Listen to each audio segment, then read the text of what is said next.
Symbiosis లా school నుంచి వచ్చాము. ఇవాళ మేము నేషనల్ ఉమెన్స్ కమిషన్ గురించి మాట్లాడడానికి వచ్చాము. అది మహిళలకి ఎలా ఉపయోగపడుతుందన్న విషయం గురించి చెప్పడానికి వచ్చాం. సో నేషనల్ ఉమెన్స్ కమిషన్ అంటే అది ఒక కేంద్ర సంస్థ. ఇది ఆడవాళ్ళ సమస్యల గురించి మాట్లాడుతుంది. అంటే ఆడవాళ్ళ హక్కులు గురించి రక్షించబడతాయి. ఆడవాళ్ళ హక్కులు రక్షించబడే ఈ క్రమంలో ఎలా వినియోగించుకుంటున్నారు, అసలు ఆడవాళ్ళకి వాళ్ళకున్న హక్కులు ఏంటో తెలుసా, అసలు వాళ్ళు సరిగా అవన్నీ అమలు చేసుకుంటున్నారా లేదా అనే దాని గురించి మాట్లాడుతుంది. సో మన రాజ్యాంగం అంటే కాన్స్టిట్యూషన్లో ఇంకా వేరే లాస్లో మహిళకు రిలేటెడ్ చాలా రక్షణ ప్రోగ్రామ్స్ ఉన్నాయి. కానీ అవి మనలో చాలా మందికి తెలియదు. సో ఇవి తెలియపరచడానికి ఏదైనా ప్రాబ్లం వస్తే, ఏదైనా సమస్య వస్తే మనం దాన్ని ఎలా రిసీవ్ చేసుకొని ఎవరి దగ్గరికి వెళ్ళాలి, ఈ నేషనల్ ఉమెన్స్ కమిషన్ అనేది మనకి ఎలా హెల్ప్ చేస్తుంది అన్న విషయం గురించి మాట్లాడుతున్నాము. అందులో ముందుగా ఈ పర్టిక్యులర్ లాలో సెక్షన్ 10 అనేది కమిషన్కు ఉన్న పవర్స్ గురించి మాట్లాడుతుంది. అందులో మెయిన్గా మాట్లాడేది మీరు చాలా న్యూస్లో చాలా చూసే ఉంటారు కదా, మహిళలకు ఏదైనా సమస్యలు వచ్చినా లేకపోతే ఏదైనా ఇబ్బందులు వచ్చినా, అలాంటి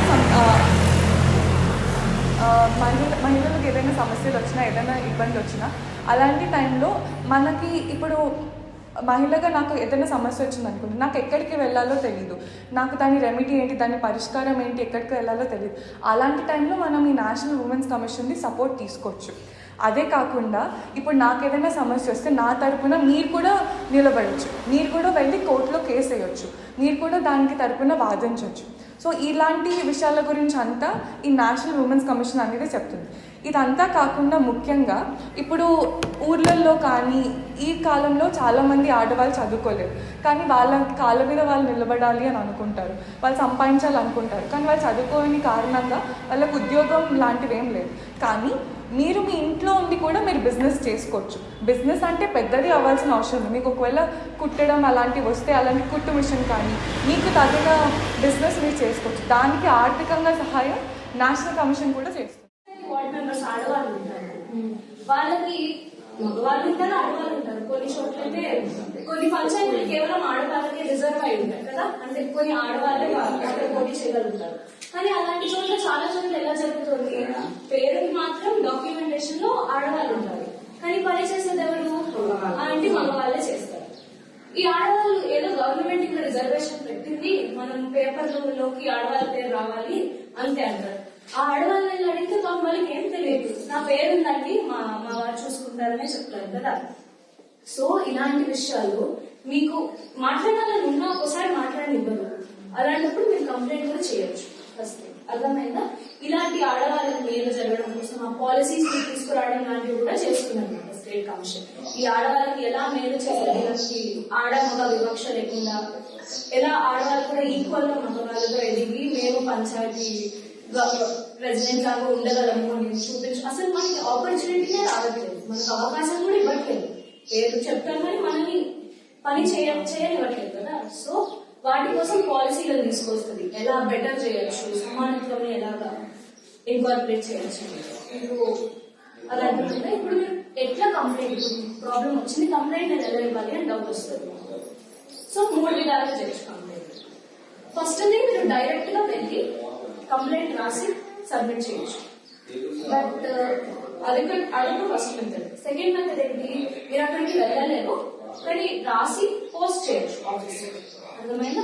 3 మెథడ్ మోస్ట్లీ 3 మెథడ్ అందరికీ ఇవ్వచ్చు. 3వ మెథడ్ ఏంటంటే హెల్ప్ లైన్ ఉంటుంది. అందరి దగ్గర మీకు ఫోన్ ఉంటుంది, మోస్ట్లీ మీరు కాల్ చేయొచ్చు హెల్ప్ లైన్. ఇప్పుడు అంబులెన్స్ కావాలంటే మనం వెంటనే కాల్ చేస్తే కనెక్ట్ అవుతుంది కదా అంబులెన్స్ కి దగ్గరగా ఉన్న హాస్పిటల్ కి. అట్లనే మీకు హెల్ప్ లైన్ ఉంది. హెల్ప్ లైన్ నెంబర్ వచ్చి 181. ఓకే, ఇప్పుడు మీకు ఏమైనా ఇబ్బంది వచ్చింది మీరు వెంటనే కాల్ చేసి నాకు ఇలా ఫలానా ఇబ్బంది అయింది, నాకు సహాయం కావాలి అంటే తను చెప్పినట్టు ఆఫీసర్ వచ్చి మీకు కనెక్ట్ అవుతుంది, మీకు సహాయం చేస్తారు. అది అర్థమైందా మీకు? సో ఇక్కడ వరకు మీకు స్టేట్ కమిషన్ గురించి చెప్పాలి. మళ్ళీ లీగల్ ఎయిడ్ క్లినిక్స్ అని ఉంటాయి. లీగల్ ఎయిడ్ క్లినిక్ అంటే న్యాయ సేవా కేంద్రం లాంటివి. ఇప్పుడు మేము వచ్చింది మా కాలేజెస్ లో, మోస్ట్లీ ఈ లా కాలేజెస్ లో ఉంటాయి న్యాయ సేవా కేంద్రాలు. బట్ చాలా వరకు యాక్టివ్ గా ఉండదు, మేము ఇప్పుడు వచ్చి చేసినట్టు ఉండదు అనమాట. సో దానివల్ల ఏం చేస్తారంటే ఇప్పుడు మీకు లేదు నేను అది కూడా కంప్లైంట్ కూడా చేయను, దగ్గరలో ఏదైనా న్యాయ సేవ కేంద్రం కాలేజీలో ఉంటాయి కదా, ఆ కాలేజీలో కూడా మీరు ఇలా మాకు కొంచెం ప్రాబ్లం ఉంది, మాకు సలహా కావాలి, ఎవరైనా మీరు ఇప్పించగలుగుతారా కొంచెం సలహా కోసం అని ఉంటాయి. మళ్ళీ ఈ లీగల్ ఎయిడ్ క్లినిక్స్ ఏం చేస్తాయంటే కొన్నిసార్లు మీరు కంప్లైంట్ చేయాలంటే కోర్టుకి వెళ్లాల్సి వస్తుంది, కొన్ని కోర్టు దాకా వెళ్తాయి, కానీ కొన్ని కోర్టు దాకా తీసుకెళ్ళాలి మీరు అలానే వదిలేసే విషయాలు కాదు, మధ్యలో ఉంటాయి. అలాంటి వాటికి మధ్యస్థం చేస్తారు తెలుసా, మీడియేషన్ అంటారు.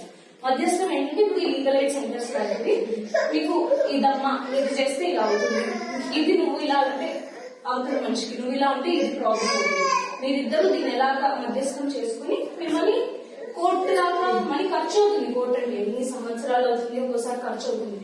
చిన్న వాటిని అలా చెప్పి వదిలేదు కాబట్టి ఇలాంటి మధ్యస్థాలు వాటికి లీగల్ ఎయిడ్ క్లినిక్స్ కి మీరు వచ్చి అంటే ఎవరికైతే డబ్బు లేరు, లేకపోతే ఒక మహిళ, లేకపోతే ఒకవేళ రాంగ్ఫుల్ గా అరెస్ట్ చేసిన ఏం కేసు లేకుండా వీళ్ళందరికీ ఫ్రీ లీగల్ సర్వీసెస్, అది వాళ్ళ duty. Free legal services authority legal services ఈ రాష్ట్రీయ లెవెల్లో ఏంటంటే స్టేట్ మొత్తానికి ఏ డిస్ట్రిక్ట్ లో అయినా ఏ సమస్య వచ్చినా state legal services authority action తీసుకుంటుంది. అలాగే స్టేట్ మొత్తంలో ప్రతి స్టేట్కి ఒక్కొక్క సమస్య ఉంటుంది. సో ఈ స్టేట్ మొత్తంలో ఆ సమస్యకు తగ్గట్టు ఏమైనా లాస్ కానీ స్కీమ్స్ కానీ, ఎస్పెషలీ ఎవరికైతే ఎడ్యుకేషన్ ఉండదు వీళ్ళందరి కోసం ఏవైతే స్కీమ్స్ కావాలన్నా లాస్ కావాలన్నా స్టేట్ లీగల్ సర్వీసెస్ అథారిటీ అనేది మన ప్రజా కార్యకర్తలకి రికమెండ్ చేస్తుంది. ఇది కాకుండా నేషనల్ లెవెల్లో అంటే కేంద్ర వంశంలో మొత్తం ఇండియా మొత్తంకి ఇది హైయెస్ట్ అథారిటీ. అంటే ఒకవేళ మీకు సమస్య వచ్చి డిస్ట్రిక్ట్ లెవెల్లో వెళ్ళాలి, మీరు అక్కడ తీరలేదంటే స్టేట్ లెవెల్కి వెళ్ళాలి, స్టేట్ లెవెల్లో కూడా తీరలేదనుకో నేషనల్ లెవెల్కి వెళ్ళాలి. ఇదంతా మీకు ఉచితంగా అవుతుంది. అది వల్ల డ్యూటీ. ఇది మీకు ఎక్కడి నుంచి వస్తుందంటే మన రాజ్యాంగంలోనే ఉంది. Article 39A.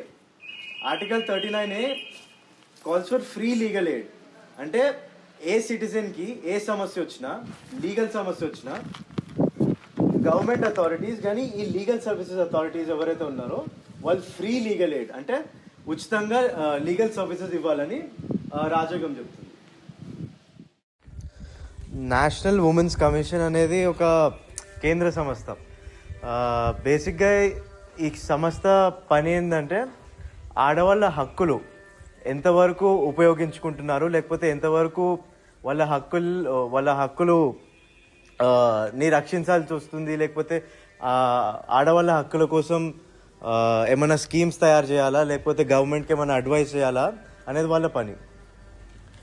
National commission for women act 1990 దీని కింద ఈ కమిషన్ అనేది ఫామ్ అయింది.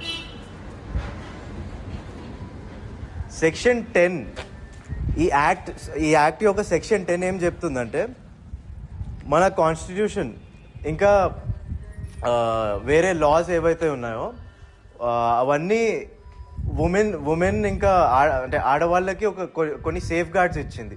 సేఫ్ గార్డ్స్ అంటే కొన్ని లెట్స్ సే బెనిఫిట్స్ ఇచ్చింది. ఆ బెనిఫిట్స్ ఎంతవరకు అమలు చేస్తున్నారో ఈ నేషనల్ కమిషన్ చూస్తుంది. అదే కాకుండా నేషనల్ కమిషన్ ఫర్ ఉమెన్ ఏవైతే ఆడవాళ్ళ నుంచి కంప్లైంట్స్ వస్తాయో, ఐదర్ వైలెన్స్ కావచ్చు, లేకపోతే ఎలాంటి కంప్లైంట్స్ అయినా, ఫర్ ఎగ్జాంపుల్ రూరల్ ఉమెన్కి బాత్రూమ్స్ యొక్క ప్రాబ్లం ఉంటుంది స్కూల్స్లో కానీ ఇక్కడ కానీ, అలాంటి కంప్లైంట్స్ కూడా నేషనల్ కమిషన్ చూస్తుంది. అది ఒక్క మహిళ సమస్య అయినా లేకపోతే అందరు మహిళల సమస్య అయినా నేషనల్ కమిషన్ అది టేకప్ చేయాల్సి వస్తుంది. అది వాళ్ళ పని. They have to take that up. అదే కాకుండా ఎవరు కంప్లైంట్ చేయకపోయినా, ఒకవేళ ఏదైనా న్యూస్లో వచ్చినా మీడియాలో వచ్చినా నేషనల్ కమిషన్ టేకప్ చేసే పవర్స్ ఉంటాయి. అదే కాకుండా నేషనల్ కమిషన్ యొక్క అత్యంత ఇంపార్టెంట్ పని ఏంటంటే అవేర్నెస్ రేజ్ చేయడం. అంటే మెజారిటీ ఆఫ్ ద ఉమెన్కి వాళ్ళ రైట్స్ ఏంటో, వాళ్ళకున్న బెనిఫిట్స్ ఏంటో తెలియదు. So national commission for women ఏం చేస్తుందంటే కొన్ని క్యాంప్స్ కండక్ట్ చేసి లేకపోతే కొన్ని ఈవెంట్స్ కండక్ట్ చేసి వాళ్ళని వాళ్ళ రైట్స్ గురించి ఇన్ఫార్మ్ చేస్తుంది. రాష్ట్రంలో అయిపోయింది కాబట్టి ఇప్పుడు దేశం మొత్తం కూడా ఒక కమిషన్ ఉంటుంది. ఈ కమిషన్ ఏం చేస్తుంది అంటే ఆడవాళ్ళ రక్షణ కోసం లాస్ రూల్స్ అవన్నీ ఉంటాయి కదా, అవి సరిగ్గా పాటిస్తున్నారా, కంప్లైంట్ సరిగ్గా తీసుకుంటున్నారా లేదా, ఇవన్నీ వాళ్ళు చెక్ చేసి ఇంకా సెంట్రల్ గవర్నమెంట్ కి ఒక రిపోర్ట్ సబ్మిట్ చేస్తారు. ఆ రిపోర్ట్ తో పాటు ఎవరికైనా ఏదైనా లాతో సమస్య ఉన్నా, ఎక్కడైనా సరిగ్గా చేయట్లేదంటే దాని గురించి అడ్వైజ్ ఇచ్చి ఎలా బెటర్ చేయాలా లా అని ఇది కూడా చెప్తారు. ఇప్పుడు ఈ నేషనల్ కమిషన్ కి ఒక సివిల్ కోర్ట్ కి ఏం పవర్ ఉంటాయో అట్లానే ఈ నేషనల్ కమిషన్ కూడా పవర్ ఉంటుంది. అంటే ఇప్పుడు ఎవరినైనా పిలిచి మీరు ఎవిడెన్స్ ఇవ్వాలి, ఎగ్జామిన్ చేయడం, ఇలా విషయం అయితే అక్కడ మీరు చూసారా, ఇది కరెక్టేనా అని ఇవన్నీ కనుక్కోవడం, ఇవన్నీ నేషనల్ కమిషన్ చేస్తుంది. దాంతోపాటు డాక్యుమెంట్లు ఉన్నాయనుకోండి, ఆడవాళ్ళ అగేన్స్ట్ ఏమైనా ప్రాపర్టీ ఇష్యూస్ ఏమైనా ఉన్నాయనుకోండి, ఆ డాక్యుమెంట్స్ అడగడం. ఇంకా ఒకవేళ కేసెస్ ఎక్కడైనా సరిగ్గా వినకపోతే ఈ కేసులన్నీ నేషనల్ కమిషన్కి వెళ్ళి నేషనల్ కమిషన్ వాళ్ళు మళ్ళీ సరైన అథారిటీస్ కి పంపిస్తారు. ఈ ఫలానా కేసు ఉంది, ఇది చూడండి అని నేషనల్ కమిషన్ వేరే చోటకి డైరెక్ట్ చేస్తుంది. ఇంకా సర్వేలు ఇవన్నీ నేషనల్ కమిషన్ చేస్తారు. ఏ ఏరియాలో ఎలా ఉన్నారు, ఆడవాళ్ళు బాగున్నారా, ఏమైనా ప్రాబ్లమ్స్ ఉన్నాయా, ఇవన్నీ నేషనల్ కమిషన్ చేస్తారు. ఇప్పుడు దీని గురించి ఏమైనా డౌట్స్ ఉన్నా, క్వశ్చన్స్ ఉన్నా నేషనల్ కమిషన్ ఎక్కువ చెప్తే ట్రైనర్స్ అవ్వడం అదే ప్రాజెక్ట్ వర్క్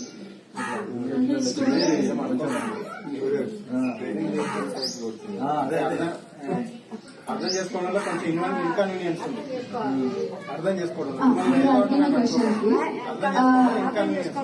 అందరికి ఏమైనా ప్రాబ్లం వస్తే ఎక్కడికి వెళ్ళాలన్నా కలెక్టరేట్కి వెళ్ళాలి. కలెక్టరేట్ లో ఇప్పుడు మీకు తెలియాల్సింది, ఇప్పుడు ఈ డిస్ట్రిక్ట్ కి మిస్సెస్ రమా అని కలెక్టరేట్ ఆఫీసర్ ఉంటారు అనమాట. ఆమె ఈ ఉమెన్ కమిషన్ కి హెడ్. ఆమెను వెళ్ళి మీరు వెళ్ళి ఫోన్ చేయొచ్చు. మీరు ఇలాంటి నెంబర్స్ తెలుసుకొని పెట్టుకోండి. 94408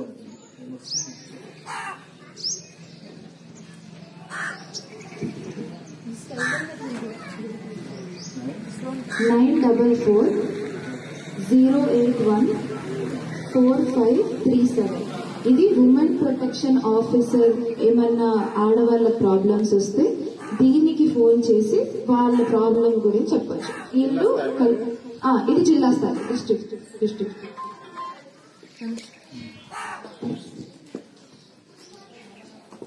జిల్లా స్థాయి మహిళా కమిషన్ లేదు. మీకు ఇంకా సులభంగా కావాలి అనుకుంటే ఇప్పుడు మా కాలేజ్ ఉంది. మా కాలేజ్ లో లీగల్ ఎయిడ్ సెంటర్ అని ఉంది. అంటే ఇప్పుడు లీగల్ ఎయిడ్ సెంటర్ అంటే మీకు సహాయం కావాలి, న్యాయ సేవా కేంద్రం ఉంటుంది. మీరేం చేయాలంటే మీరు మమ్మల్ని వచ్చి మీట్ అయినా మాతో మాట్లాడినా మీకు ఇలా పలానా ఇష్యూ ఉంది అని మీరు మాకు చెప్పారంటే మేము అడ్వకేట్స్ ని లేదా మీకు కనెక్ట్ చేస్తాం, లాయర్ని. మీకు అంత ఇబ్బంది ఉంది అని ఒక్కొక్కసారి కొన్ని మరీ కోర్టు దాకా వెళ్ళవలసిన లేదు, మధ్యస్థం కూడా చేయొచ్చు. కోర్టుకి వెళ్ళాలంటే డబ్బు మరీ ఎక్కువ, ఒకసారి ఖర్చు ఎక్కువ అయిపోతుంది. మళ్ళీ అదొక పెద్ద పనిలాగా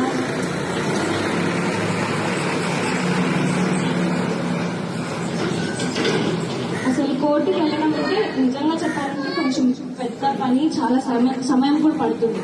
ఒక్కోసారి మధ్యస్థం చేస్తే అయిపోయే విషయాలకి మీరు ఇలా మరి లీగల్ ఎయిడ్ సెంటర్ ఉంది కదా, న్యాయ సేవా కేంద్రం, ఇలా కొన్ని కాలేజెస్ లో ఉంటాయి. ఇప్పుడు అన్ని కాలేజెస్ లో ఉంటాయి, కానీ మా లా కాలేజ్ లో యాక్టివ్ ఉంది. అలా కొన్ని కాలేజెస్ లో యాక్టివ్ గా పని చేస్తూ ఉంటాయి. మేము వచ్చి మీకు చెప్తున్నట్టు ఉంటాయన్నమాట. మీకు ఇలా చిన్నదే మాకు కొంచెం చేసి పెట్టగలరా, అలాంటివి మీరు కాలేజీలో కూడా కనెక్ట్ అవ్వచ్చు.